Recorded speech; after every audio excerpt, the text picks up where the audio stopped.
Before they get started, I just wanted to tell Renee and Erwin, thank you for hosting this session. It's often a highlight of the conference. We will be recording it, as Debbie mentioned, so that others can watch it. I've had several messages already this morning hoping to catch this later, so that will certainly be the case. Both Renee and Erwin and I have reminisced about our own children being in the program, so we do have that in common, and it's just really exciting to see not only all the kids in our program, but our own children grow and thrive through the skills. So parents, thank you for tuning in, whether you're tuning in live right now or watching the recorded version.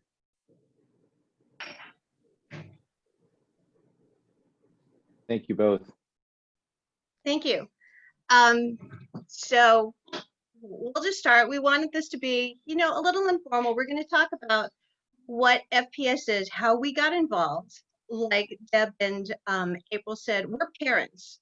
We got involved with the program because of our children.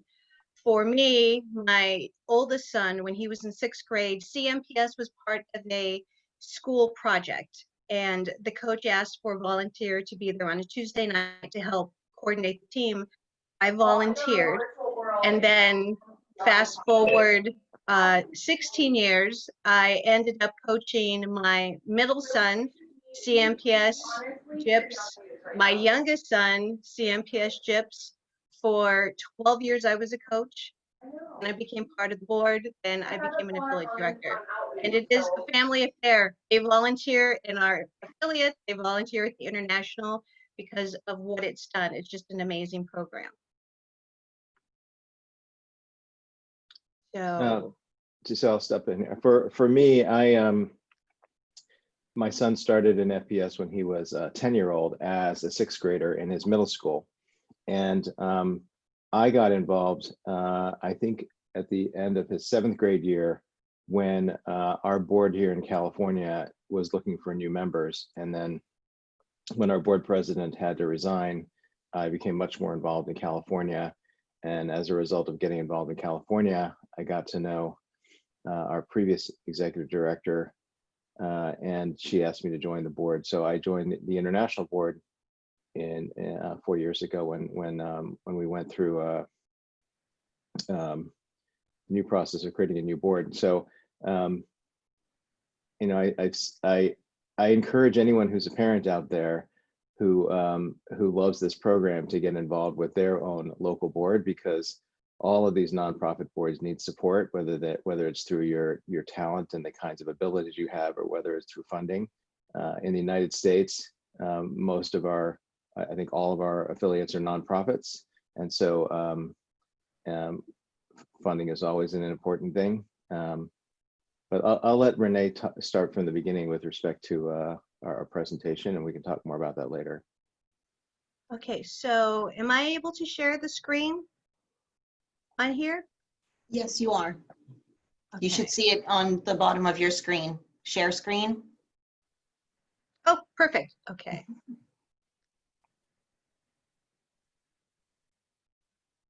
All right. I'm just. All right, can you see my screen? Yep, we see it. Oh, perfect. Okay, so I'm just going to scroll through it. Like I said, we want this to be just a discussion. We're going to talk about what the program is and what it's meant to us and how the life skills that this does teach students. So first and foremost, future problem solving. What is it? It's a dynamic international program. It involves thousands of students annually from around the world. And that's one of the great things about this program, which I've told a lot of people that I talk with, because that's what I do for our affiliate. I do talk about our project at different schools, that even though your child is learning it where they are, there are students all over the world who are working the exact same steps. So it's amazing that this program is something that translates to students from all around the world. It was developed in 1974 by Dr. Paul Torrance, who is absolutely amazing, because it provides a competitive and non-competitive component for today's curriculum. There's a 6-step model process that teaches critical and creative thinking, problem solving, and decision making. And these are great life skills that you carry on like, the rest of your lives. Our mission statement is to develop the ability of young people globally to design and achieve positive future using critical and creative thinking. It teaches creativity, problem solving, teamwork, collaboration, futuristic thinking with a global perspective. It's essential for academically or intellectually gifted students. It's good for students who are talented in certain specific areas other than IQ and academic abilities, and it benefits all motivated students across many ability levels in social cultural contexts. And personally, this is what I love about this program, because as a team, you'll see that there's students that have strengths in one area and students who have strength in another. There's so many different components with FPS. It gives them an opportunity to be able to work together as a team, but yet take each strength and actually grow together. And there's not a lot of gifted and talented or even academic programs out there that allow students to be able to take just their individual skills and really work as a team and thrive. The 21st century learning skills, FPS can be integrated into all curriculum areas and strongly supports the development of 21st century skills. It teaches students how to think, not what to think. And this is really important because this is one of the things when I talk with parents, I always tell them that what you want your child to do is learn how to think, how to figure things out, not just to be able to say what they're told and recite things like a script. It teaches them to actually learn about things and use their creative learning skills to solve problems. It helps students prepare effectively for the future in front of them. Now, the goals of future problem solving, it increases global awareness and interest in the future. The topics are amazing. As a coach, like I said, for 12 years, I studied topics that I'd never, even as a student, would have ever studied. And to know that fourth graders are learning and researching topics like terraforming is absolutely amazing. They explore and problem solve complex social issues. They develop, utilize, and improve research techniques. They learn and apply a variety of problem-solving strategies and develop and enhance creative and critical thinking skills. They develop teamwork skills and improve oral and written communication. There is a lot of writing, which I think I have 3 boys, and that was one of the things that I really took away from this is all of these skills they learned about the research and the writing the action plans with JIPs, writing the booklets for CmPS. It taught them to really stop, think, and try to really analyze what they're putting down to make sure in the short amount of time they had to do it, they would get the best amount of information out. Now, the benefits of problem solving. The students become skilled problem solvers who consider viewpoints from a variety of perspectives. They're creative and critical thinkers who think outside the box. Now, I know that's a topic, that's a cliche statement that a lot of people use, that they think outside the box, but this really does. I tell parents when I talk about future problem solving that as adults, if we're faced with a problem and we come up with one solution, if it doesn't work, we're stuck. If you ask your child who's involved in future problem solving to come up with a solution, it will probably start thinking of the 16 solutions that they have to come up with the correct solution using the criteria, so they start to use these skills. Like I said, adults, if it doesn't work, we don't know what to do. But this teaches you how to really think about how to solve problems by the 6-step process. Self-motivated learners who are goal-directed, collaborative workers who are able to compromise, effective communicators who can build concessions, and global citizens who take initiative to solve problems. Now, what do the students learn? How to research complex social, scientific, and economic issues that have future significance. Years ago, we actually had an IC topic, pandemic. I took 2 teams to the IC, and that was our topic. The research we did, who would have known fast forward so many years that we would be in a pandemic? But this is what FPS helps the students do. They research these futuristic problems, and then they apply real-world solutions to them. A 6-step problem-solving process that emphasizes creative and critical thinking. How to apply that problem-solving process to those issues to examine their challenges and create potential solutions. Now, the 6-step process, and as a parent, if you're new to the program, you're hearing all of this terminology from your students, and you're probably wondering, it's a different language that you're hearing, but the more they get involved, the more the language that you hear through FPS, it becomes second nature. And the big one is the 6-step process. This is what happens throughout the program in all the components, because this is the bread and butter of what FPS is. Now, it's based on the creative problem-solving model created by Alex Osborne and Sydney Parnas. Now, number 1, you identify the challenges. Number 2, you select an underlying problem. Number 3, you produce solution ideas, not solution ideas on how to solve this underlying problem. Then you generate a select criteria to evaluate the solution ideas. This helps you narrow down what is the best solution to help solve your underlying problem. Then you apply your criteria to these solution ideas. You come up with the best one, and that's how you develop your action plan. And that is the basis of all the FPS programs. Now, the thinking skills that this creates is it generates creative thinking, divergent thinking, producing new original ideas, because once again, they're thinking outside of the box. There's more than one answer to solutions. There's goals, and it equals quantity. No judgment or criticism, and they're more intuitive. Those are the thinking skills that this program teaches students. They learn to brainstorm. As they sit with teams and they're trying to come up with solution, they brainstorm. It is a great skill to use. They strive for quantity because as you brainstorm, you just come up with whatever you think could work. They defer judgment. There's evaluation. There's no discussion, just ideas. They use all of their senses. They learn to take risks and then figure out if it works. They hitchhike on other ideas.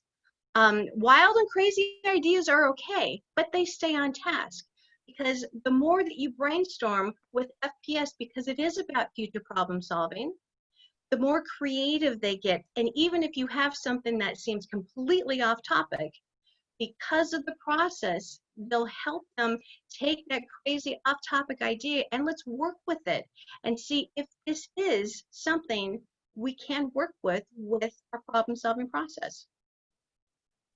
Now, what are the most significant issues that we face today? Thinking skills, focusing, critical thinking, convergent thinking, analyzing, comparing, clarifying ideas. Fewer right answer. The goal is to come to a decision. Judgment, evaluation, reflection, more ordered. So the critical thinking part of this is once they brainstorm, like I said, now they start to think about, let's analyze and compare which ones are the ones that we're going to work with. Analyze, evaluate what major categories existed for the significant issues that are listed. What is the most important significant category? There's a list of categories, and I'm sure you've heard the language that the students pull from.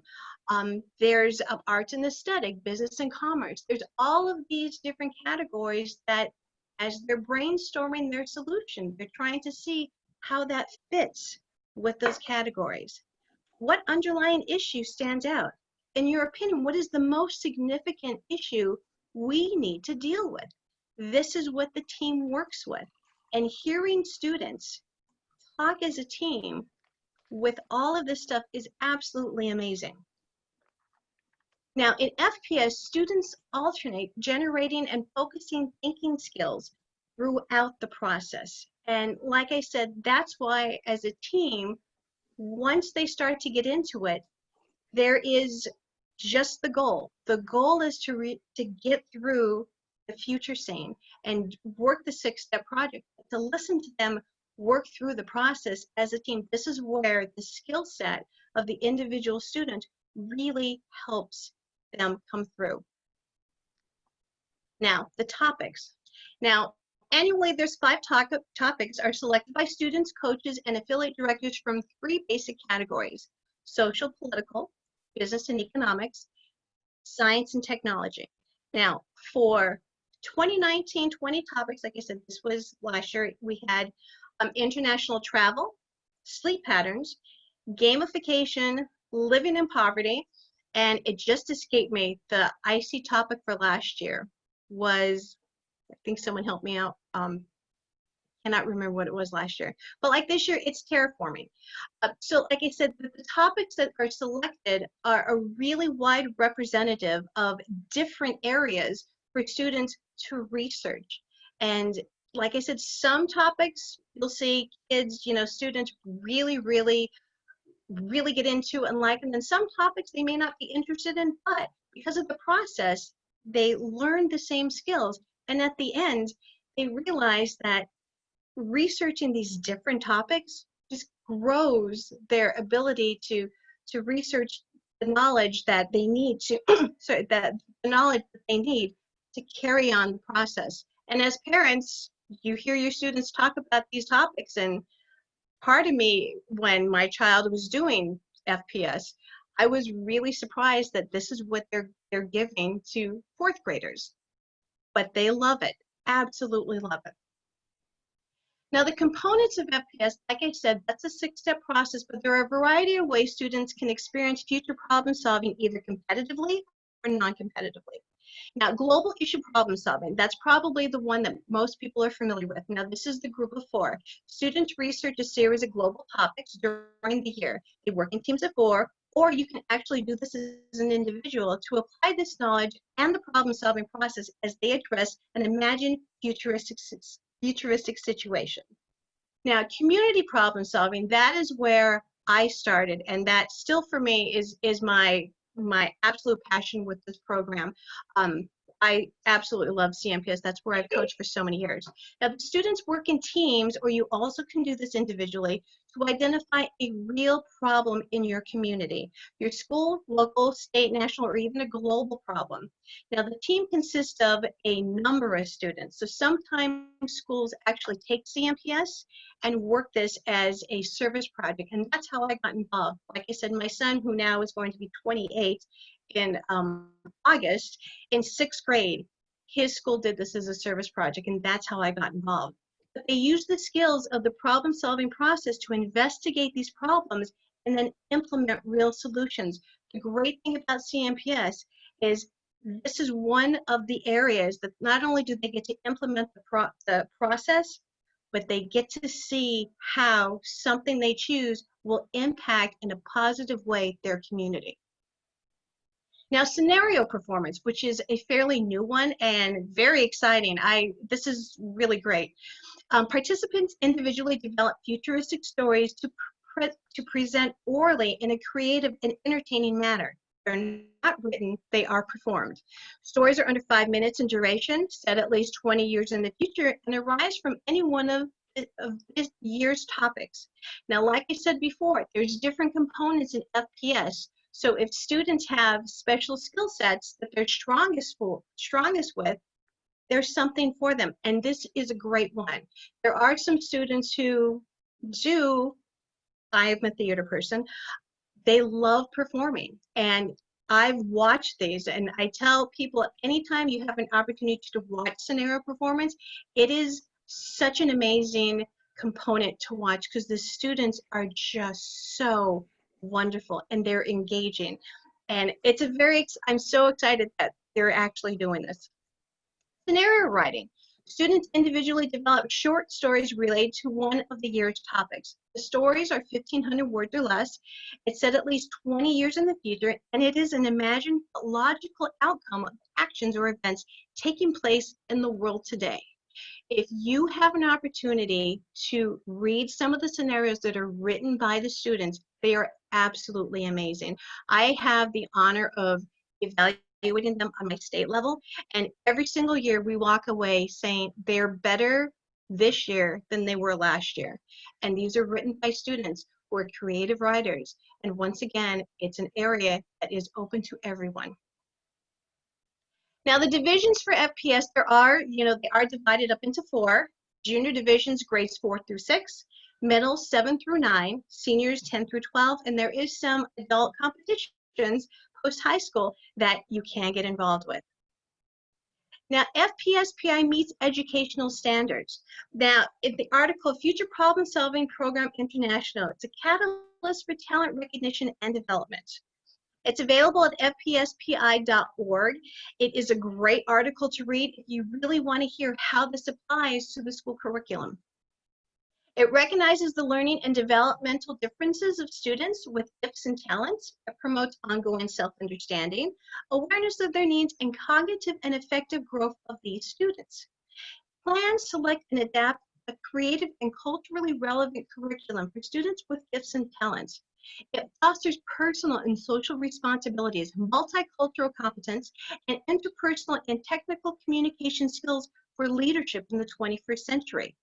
It develops, implements, and effectively manages comprehensive services for students with a variety of gifts and talents to ensure specific student outcomes. Now, through FPS, students learn to, and this is what is so important, and as a parent, this is what I am just so proud of that this program teaches. It identifies each student's their strengths and they help them apply them. They help them demonstrate leadership. They meet, interact with, and exchange ideas with a diverse array of students from other settings and cultures. They explore, research, and solve complex problems with the ultimate goal of creating a sustainable action plan. Now, through FPF, they also learn to think about the global implications and consequences of problems related to a variety of topics and themes. They form positive relationship with others who share their interests, curiosity, and creative energy. This is what you see with the team. Most of the teams, at least like in the town that I'm from, our program is parent run. So most of the children who are coached by somebody's parents. I started coaching my middle and my youngest son in the 4th grade. Those teams stayed together until they were seniors in high school. So it does help them form these relationships, and they learn to trust and really work with this program in the future. It recognizes the strength of others and celebrates their accomplishments. FPSPI provides varied opportunities for students to engage in learning experiences and productivity that extend beyond the regular curriculum. One of the things I always talk about when I talk to parents is when my children were looking to apply to college and we had to figure out what schools they were looking, and you have the huge list. I walked in and my son, and he had his 6-step problem-solving process on how to figure out what school curriculum was the one for him. And this is something neither of us, my husband and I, told him to do. This is just what they do. I've watched them create reports that they need for school and walked in again and saw the 6-step problem-solving process that they're using to apply to how to do their term papers for school. So like I said, it gives them an opportunity to experience creative thinking in this process way beyond the curriculum. The opportunities for students work to be evaluated in authentic ways. Specific skills that promote creativity, problem solving, teamwork, and collaboration, all of which contribute to success in real life. Now, FPS has real world applications, and I'm going to hand it off to my co-host, Erwin. So before I do, does anybody have any questions on FPS or anything that I talked about that you would like to ask?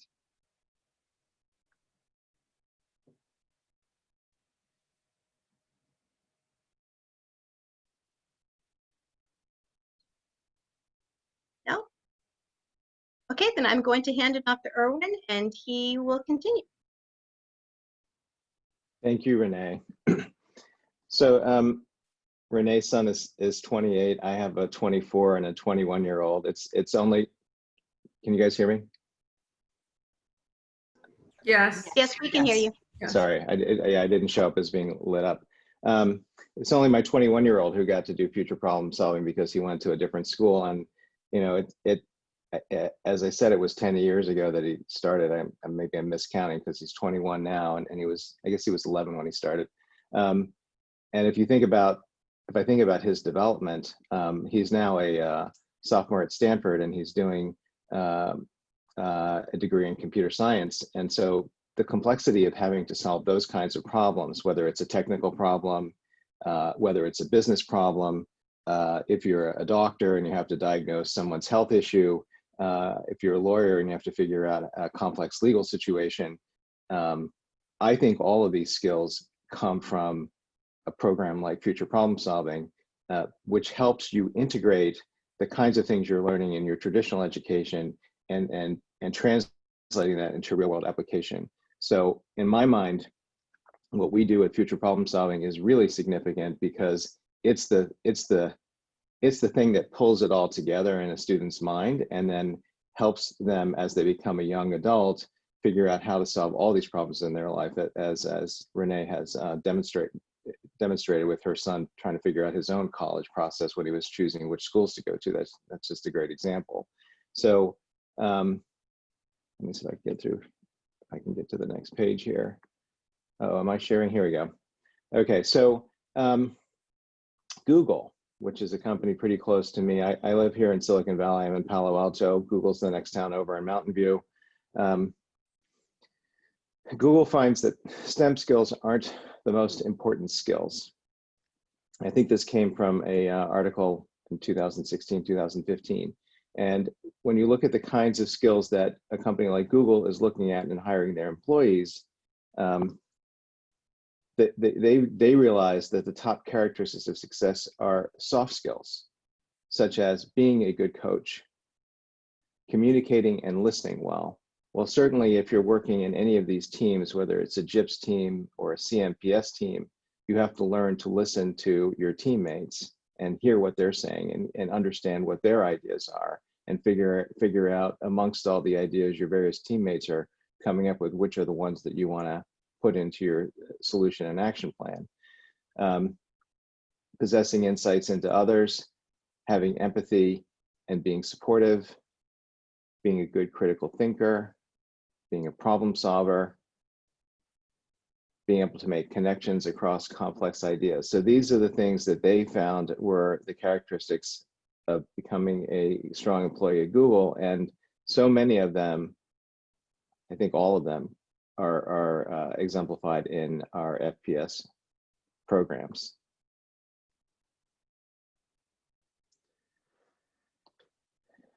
This is an article from the Wall Street Journal where the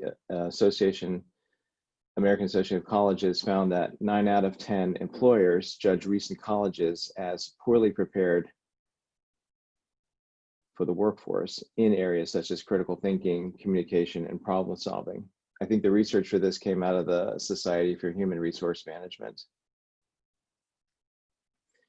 And I did a Google search this morning and I found some other more recent articles which show similar kinds of problems with employees coming into the workforce.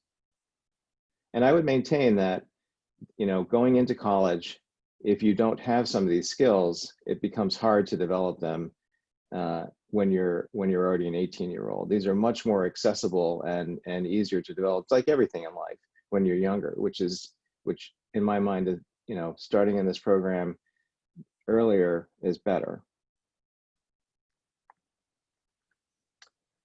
The World Economic Forum looked at the top skills desired in the workplace. Complex problem solving, critical thinking, creativity, people management, coordinating with others, emotional intelligence, judgment and decision making, service orientation. Well, that certainly is exemplified by community problem solving, negotiation, cognitive flexibility. So for those of you who watch your kids do this work, I'd have to say that all of these skills, I saw my son do all these skills when he was working with his teams years ago.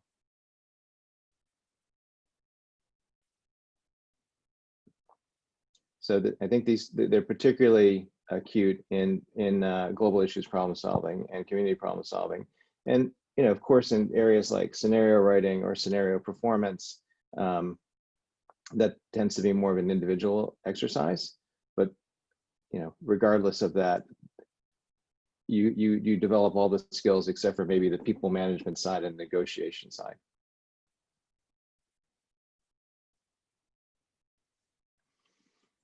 This article from Education Week in 2017, stop teaching students what to think, teach them how to think. That's our tagline.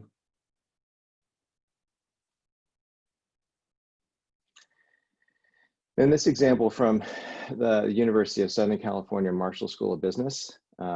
It's an example of what they teach in their business school. They have their 5-step critical thinking model.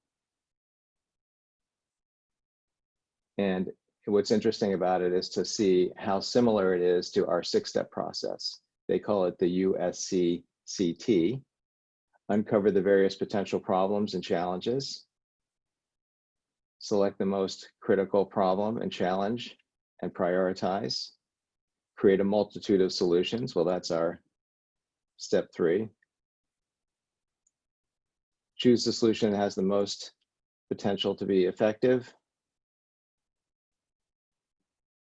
And translate your solution into an effective implementation plan.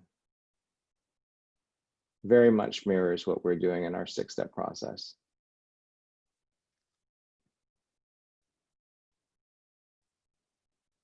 And then, so the last 2 sets of slides here, I don't want to go into in great detail, but I put them in as examples. The second one is Dr. Pepper example that came from Lisa Quintana, one of our board members, and work that she's done at marketing at Dr. Pepper. And the first one, this one called Epigrammar, is a startup that is an education startup based in New York, started by 3 young guys. And I'm an investor in this company. And so I used it as an example of showing what they were trying to present to their investors when they were trying to describe the problem they were solving and their solution for that problem. So I don't think it makes sense to go into great detail with the last 2 decks here, but I put them in here because if we can distribute this or we can make this available to any of you who want to go through this later on, you know, you can look at this as an example of a real world example of problem solving. So this particular group of young men wanted to build a testing program that made it easier for teachers to administer tests. So they went through and identified the problem, and then they came up with their solution, and they demonstrated to their potential investors.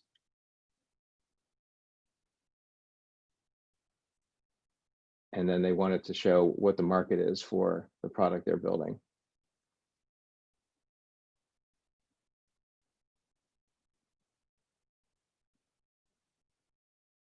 And in the second example, this was from Lisa, the Dr. Pepper example. They wanted to figure out how to increase their sales of their light product, because they realized that if they sold even one more 12-pack of Dr. Pepper, over the year, their opportunity would be huge to grow their light product. So they're trying to analyze their market and figure out who would buy this.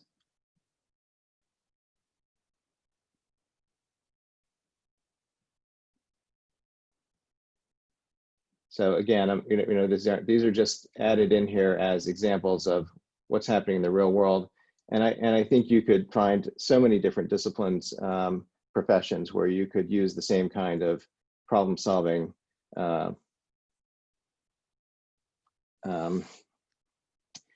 examples. And so, if I were an engineer, if I were a lawyer, if I were a doctor, I'm sure I could come up with an example of where the same kind of problem solving methodology takes place in those professions as it does in this marketing example and in the startup company example. So can we open it up to questions? Again, if anyone has questions, you can go ahead and unmute yourself, which is found on the left-hand side, lower side of your screen.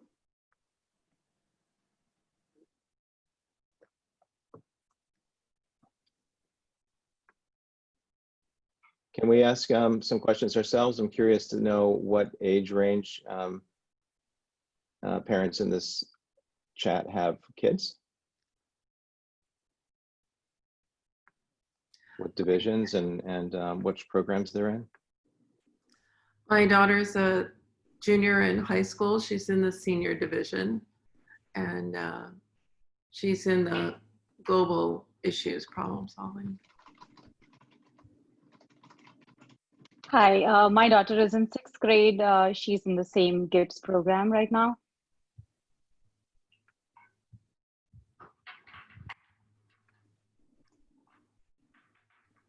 Awesome. And in terms of engagement for your children, what are the things that you found interesting about the program relative to their traditional educational curriculum?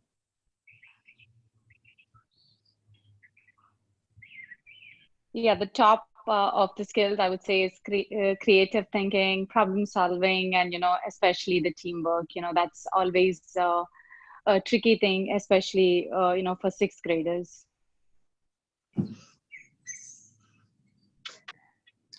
Now, how many parents, this is your first year with your student, like this is your first introduction to FPS? I'm always interested to know.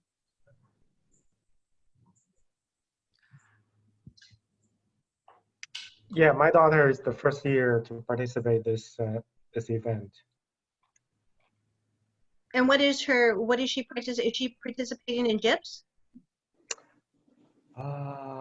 The future problem solving. Exactly. Yeah. The name. Now, I mean, it's interesting because, like I said, because Erwin and I, our children participated. We're not teachers. We don't have the education background that a lot of the coaches that you'll hear coach the teams. But it's always interesting to find out your first year as, in the program, what did you experience? Because to be honest with you, it was CmPS for me, but I was the parent volunteer. And it was, if I was a coach, I would have been so overwhelmed, but I had the opportunity to be able to mentor behind somebody who knew what they were doing. I always tell the parents when I talk to parents that if you want to coach, it is probably the most rewarding thing I have done, because not only did it teach my children, it taught me. And I'm a marketing and sales person, so that's my background. And I use this all the time.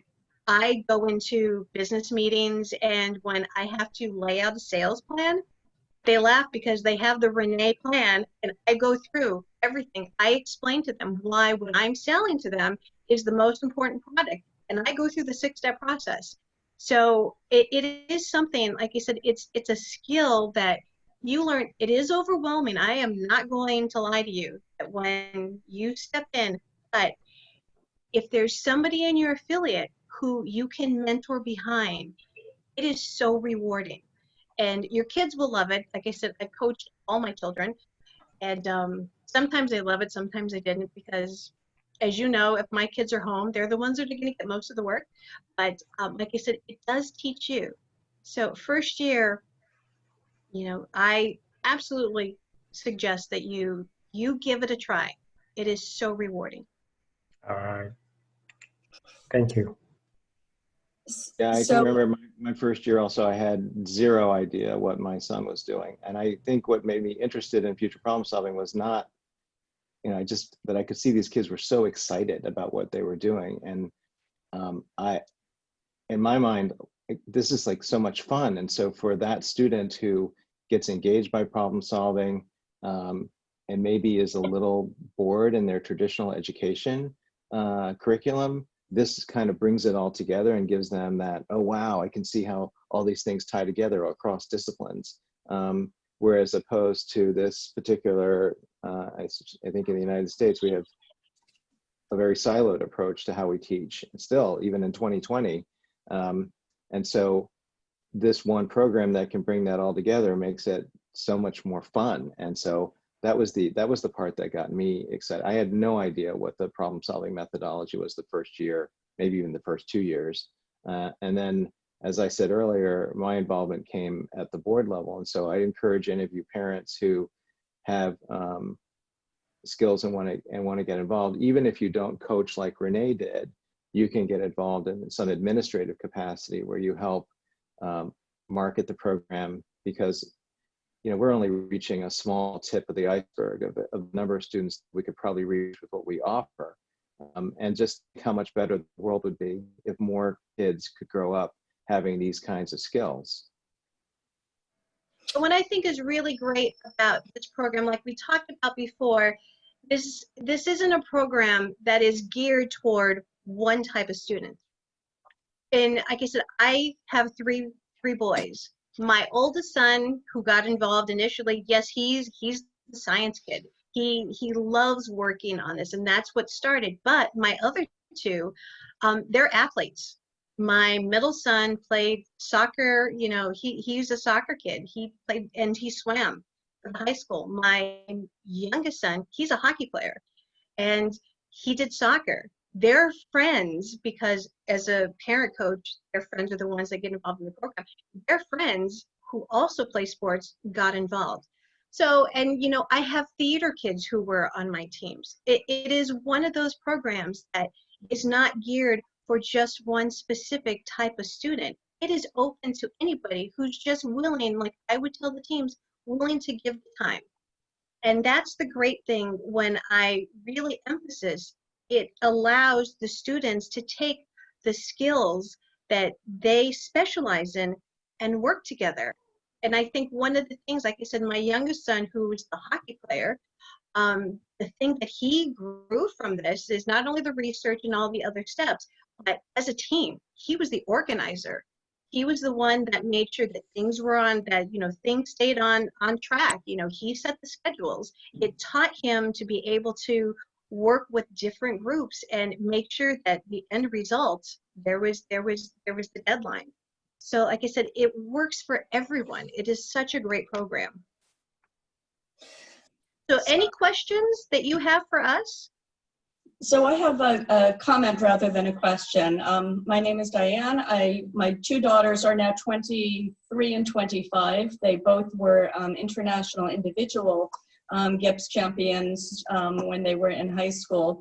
And I am still involved. I'm actually judging presentation of action plans for this. So I've continued my commitment, in large part because I believe so strongly in what this program does for students. I know what it did for my girls.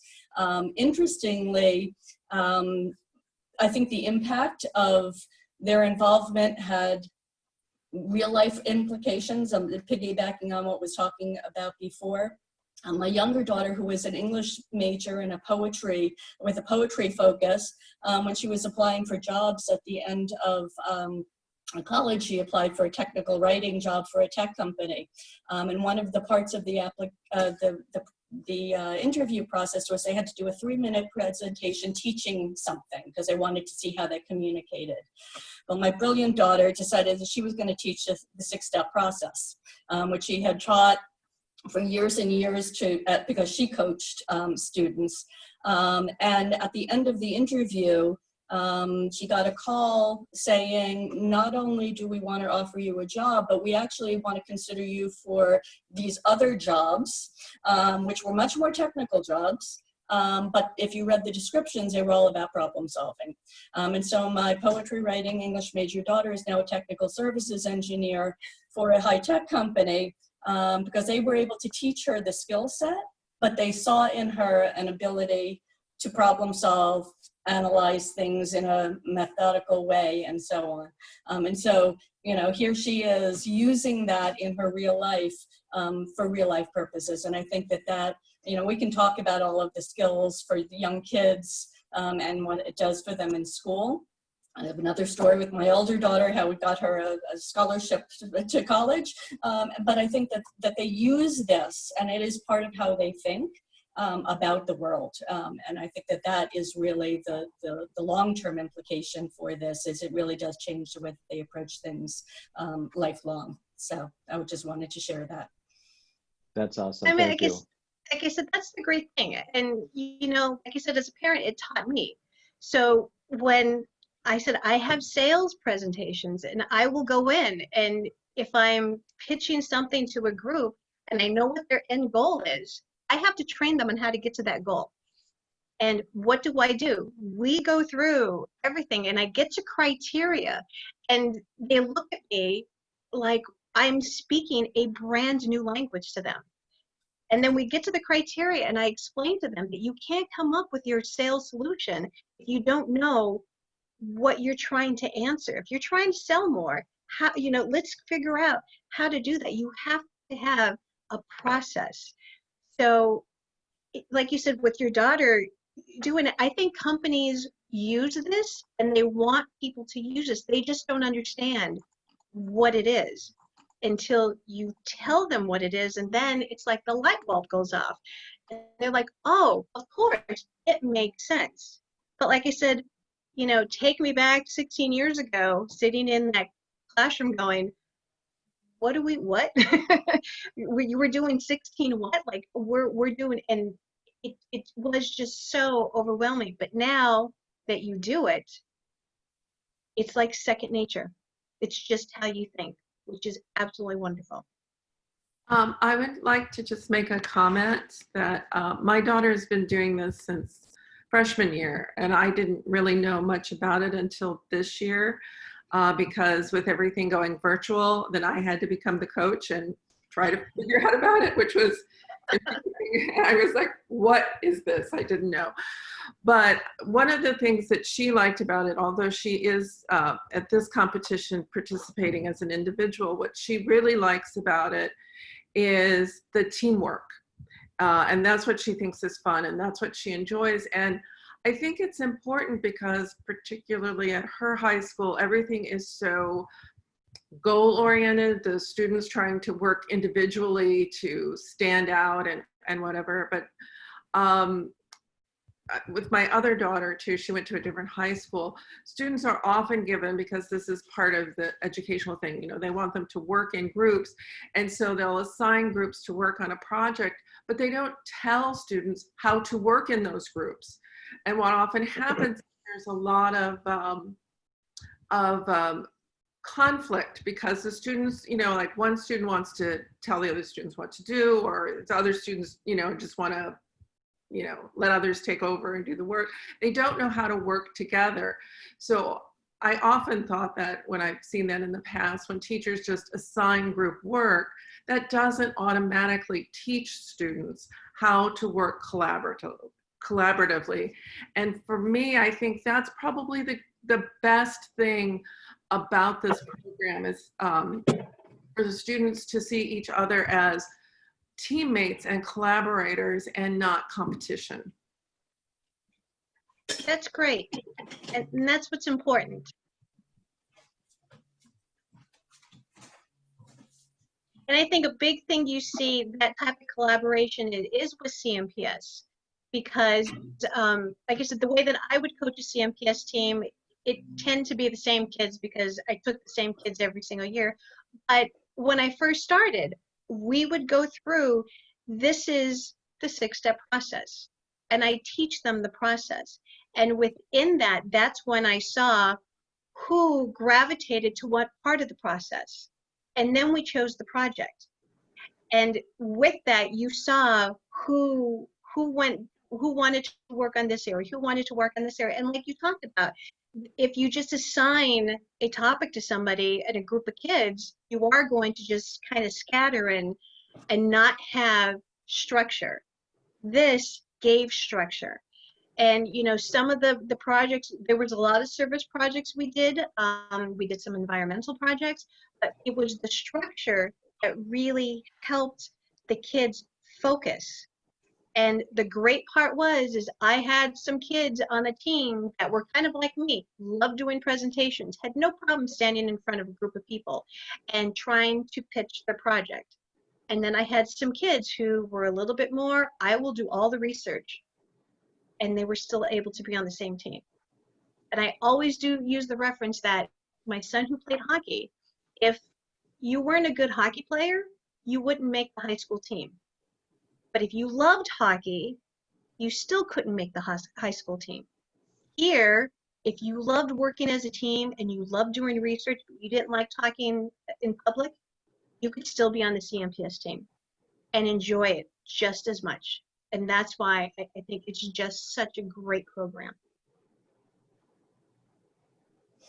I think the other thing that's important to remember is that there are lots of ways for parents to be supportive too. You don't have to be a coach.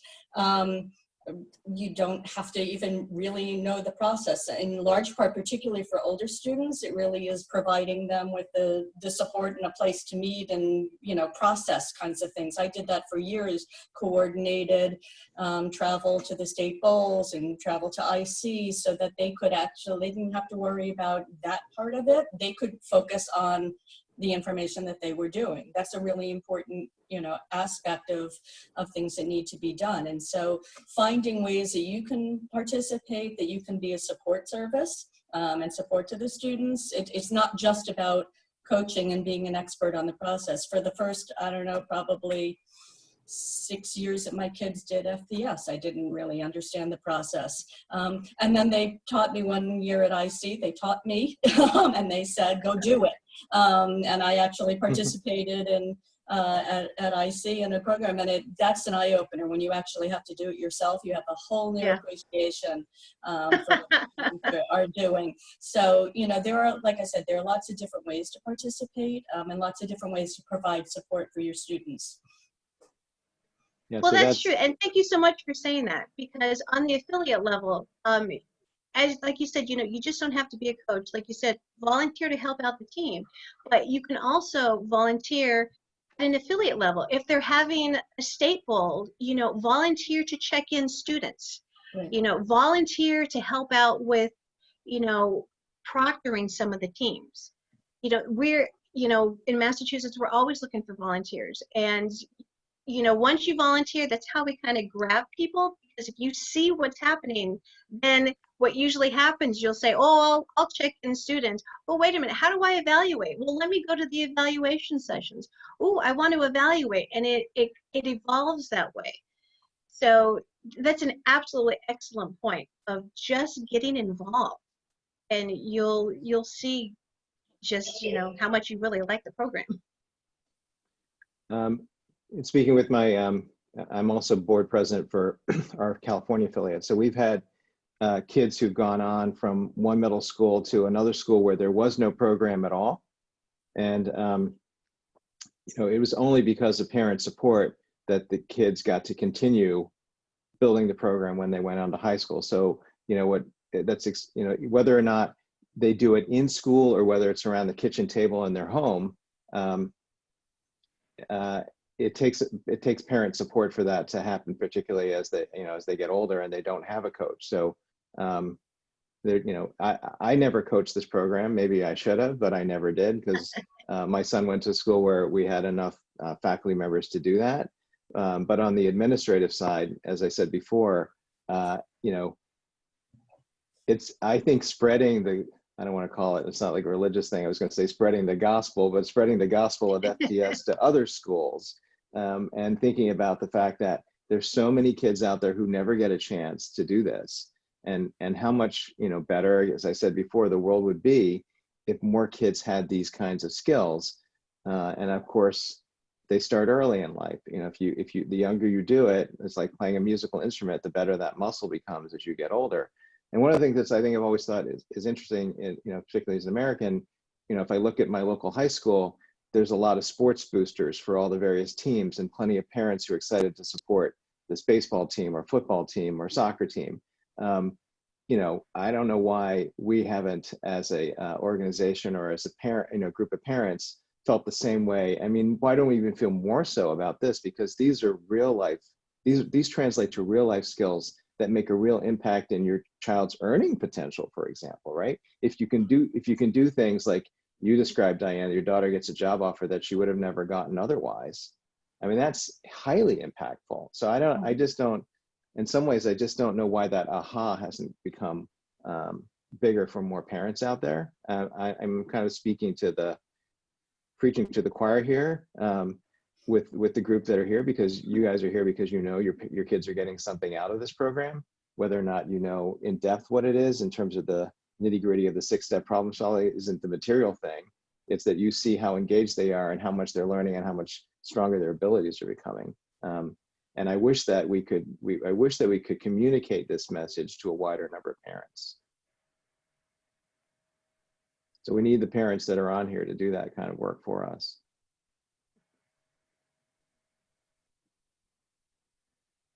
So any questions for us? I feel like I mean, I guess, and I think the reason why Erwin and I are just talking so much about it, because we are so passionate about this program. And I know, like April knows, my entire family is involved. So my youngest son is graduating next year from college. So technically my children have been out of this program for 4 years. But on the state level, my children evaluate. At the international level, they're evaluating. My husband got involved because it was at UMass, and he does get involved on the state level, but like I said, they're all involved. And I'm not the one that comes home and says, oh, I need volunteers to do this. Can you do this? It has now become, as they know that my season's kicking off, when is the state bowl? When do we do evaluations? How do I do this? So they're just so passionate about this. And like I said, it's not because like Erwin and I have sat with our kids and said, this is what you have to do. It reversed. They wanted to do this. We jumped on board because you support your children. And it's taught both of us that this is such an amazing thing that you want to make sure that you cultivate this so other parents and their children have an opportunity to do the same thing. And you know, that's why we do these presentations, because if you have an opportunity to go to the IC and your children are there, and a lot of times you talk with the teachers and you know the administrators who this is in their school system. In my school system, it is completely 100% parent volunteer. If a parent wants to coach, they can have a team. It's not in the school system. So it's surviving because there's parents that see the potential and agree to coach. And they come from all areas of you know, life. They're not teachers, but they have this passion to be a part of this. And that's why we, you know, Erwin and I do this, because that's where we started. Thank you so much, Renee. Thank you, Erwin. Thank you to the parents who are live and who will watch later. Certainly one of the core supporting groups of our program are our parents, and thank you for being here. And Erwin, hats off, literally, for getting up so early. I know it was 6 a.m. for you, so the time zones have been quite an interesting problem to solve, but thanks for being with us.